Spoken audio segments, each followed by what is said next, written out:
Hi అండి. Today పొదరిల్లు episode ఏం జరిగిందో చూద్దామా? మన చక్రి మహాలక్ష్మి మాట్లాడుకుంటూ ఉంటారు. మన చక్రి, ఏమండి నేను చెప్పేద్దాం అనుకుంటున్నానండి అంటూ మన మహాలక్ష్మి అంటుంది. ఏంటండి, మనది నిజమైన పెళ్ళి కాదు అని మా నాన్న నన్ను చాలా ప్రేమగా చూసుకుంటున్నారండి. ఆ ప్రేమను చూస్తుంటే నాకు అంతా మనది నిజమైన పెళ్ళి కాదని చెప్పేద్దాం. అదేంటండి అలా అంటారు?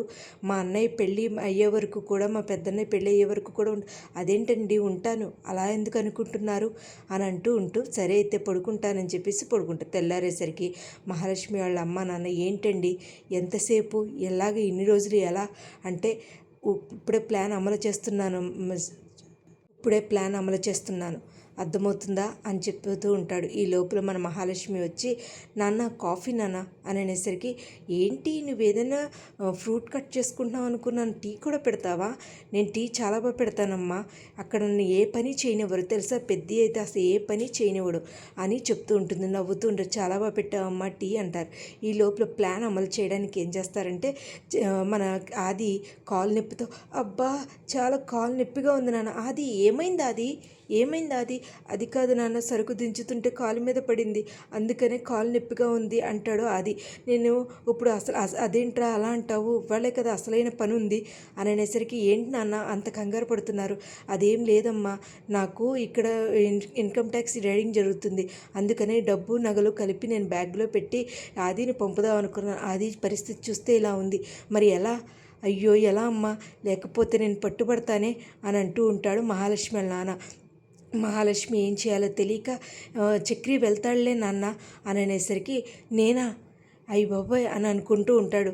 నేనా అనేసరికి ఈ లోపల మన మహాలక్ష్మి వాళ్ళ అమ్మ నాన్న అందరినీ చూస్తాడు. వీళ్ళందరూ ఏదో వింతగా చూపుందే అని అనేసరికి ఈ లోపల మళ్ళీ, అయ్యో బాబోయ్ నాకు కాలు నొప్పి నాన్న అంటే, నేనే వెళ్దును, కానీ ఆదిని హాస్పిటల్ తీసుకెళ్ళాలి, ఆర్థోపెటిక్ హాస్పిటల్కి తీసుకెళ్ళాలి, నువ్వు పాపని తీసుకురావాలి కదమ్మా అని చెప్పేసి అంటూ ఉంటాడు. అదేంటండి మీరు అలా అంటారు, వెళ్ళి మీరు ఇచ్చేసరండి అని అనేసరికి, మహాలక్ష్మి గారు మీరు చెప్పారు కదా, సరే నేను వెళతాను అని చెప్పి అడ్రస్ ఇవ్వండి అని చెప్పేసి వెళ్తాడు. ఈ లోపల మన పెద్దికి ఆల్రెడీ ఇంకొక అమ్మాయిని ఇంట్రడ్యూస్ చేశారు కదా, వాళ్ళ అన్న తన వస్తారు. వాళ్ళకి తెలుగు రాదు, మన పెద్దికేమో హిందీ రాదు. బన్సీ అంటూ ఉంటాడు కదా, బెన్సీ వచ్చి, అదేంటన్నా ఇంకా భోజనం చేయలేదా, చేస్తాను. బన్సీ నువ్వెందుకు చేయలేదు, అదే చెల్లి తీసుకొస్తానందే అన్న అనేసరికి తీసుకుని అందరూ కూర్చుని తింటారు. ఎంత బాగుంది బహుత్ అచ్చాయి అని అంటూ ఉంటారు.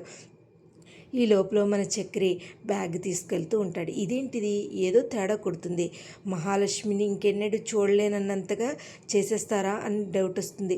కానీ వీళ్ళు ఏంటో నాకు బాగానే అనిపిస్తున్నారు అని అనుకుంటారు, కానీ నన్ను మంచిగా చూసుకుంటున్నారేమో, నా నిజాయితీని చూస్తారేమో అంటూ చక్రి చాలా ఊహల్లో ఉంటాడు. కరెక్ట్గా ఒక అమ్మాయి వచ్చి కారుకి అడ్డంగా పడుతుంది. కరెక్ట్గా వెళ్ళేసరికి, అయ్యి ఏమండి ఏమైందని అనేసరికి అమ్మాయి కత్తి పెట్టేసరికి మన చక్రి భయపడిపోయి ఏంటిది అనుకుంటూ ఉంటాడు. ఏంటి అనేసరికి నలుగురు మగవాళ్ళు వచ్చి చక్రిని పట్టుకెళ్ళిపోతారు. ఆ డబ్బు కారు అన్నీ అక్కడే వదిలేస్తాడు చక్రి. ఇంకా పట్టుకుని వెళ్ళిపోయి, ఎవర్రా మీరంతా, ఎవర్రా అని అనేసరికి మొత్తానికి ఎలా అయితే మహాలక్ష్మి వాళ్ళ నాన్న ఆది కలిపి ఒక టీంని సెట్ చేసి ఎలా అయితే చక్రిని తీసి బంధించేస్తారు. ఈ లోపల ఇంకా చక్రి రాలేదని మహాలక్ష్మి చాలా కంగారు పడుతూ ఉంటుంది. మహా ఎందుకు అలా ఉన్నావు నువ్వు, నీకు ఇంజెక్షన్ ఇస్తాను రా మహా అంటూ వాళ్ళ అన్న కూతురు అనేసరికి ఏమీ మాట్లాడకుండా, అదేంటి మహా అలా ఉంటావు అంటూ వాళ్ళ వదిన అడుగుతుంది. అదేం లేదు వదిన, ఇంకా చక్రి రాలేదని కంగారు పడుతున్నాను. ఈ లోపల మన ఆది వస్తాడు. ఏమన్నారు నాన్న హాస్పిటల్లో, బాగానే ఉందన్నారమ్మా, ఇంజెక్షన్ చేశారు అని అనేసరికి, అవునా సరే జ్యూస్ తాగుతారా, ఎందుకు ఆకలి వస్తుంది భోంచేద్దాము అని అనేసరికి, అమ్మ మహా ఇదిగో చిన్నప్పటి నుంచి నీకు నేను ఒలిచి పెడతాను కదా ఫిష్, ఇదిగో అమ్మ తినమ్మా అని అనేసరికి, ఎందుకు నాన్న, నువ్వు లేక నాకు చాలా బాధగా అనిపించిందమ్మా, ఈ రోజు దాకా నేను చాలా బాధపడుతూనే ఉన్నానమ్మా. అవును మర్చిపోయాను, అల్లుడు గారి కోసం నువ్వు దాచావా ఫిష్ ముక్కలు?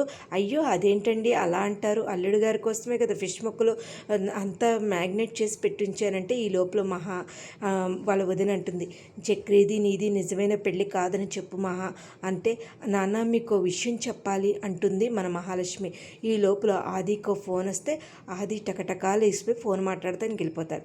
మన మహాలక్ష్మికి వాళ్ళ వదినకి డౌట్ వస్తుంది. ఏంటిది ఇంతలా నడుచుకుని వెళ్ళిపోతున్నాడు, అసలు పెయిన్ అన్నాడు కదా అని అనేసరికి మహాలక్ష్మి వాళ్ళ నాన్న కంగారు పడుతూ వాళ్ళ అమ్మ కూడా కంగారు పడుతూ ఉంటుంది. ఈ లోపల మన బుస్సు ఉంటుంది కదా, బుస్సు అంటుంది, నేను ఆ కేశవాన్ని లవ్ చేసిన విషయం నాకు తెలుస్తుందా అంటే, అదేంటే అతను నిన్ను క్షమించడమే గొప్ప, నేను ఎంత వెంట పడుతున్నా కూడా అందరూ వెంపర్లు పడతారు, కానీ ఇతగాడేంటి ఏమీ మాట్లాడకుండా ఉన్నాడు అంటూ చెప్తుంది.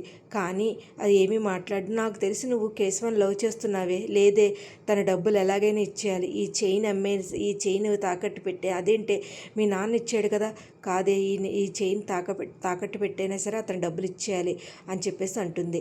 ఇంకా చక్రి రాలేదని కంగారు పడుతూ ఉంటారు. ఇంతకీ చక్రి రాకుండా చక్రిని అరెస్ట్ చేసేస్తారు. ఈ లోపల మన మహాలక్ష్మి కంగారు పడుతూ ఉంటుంది.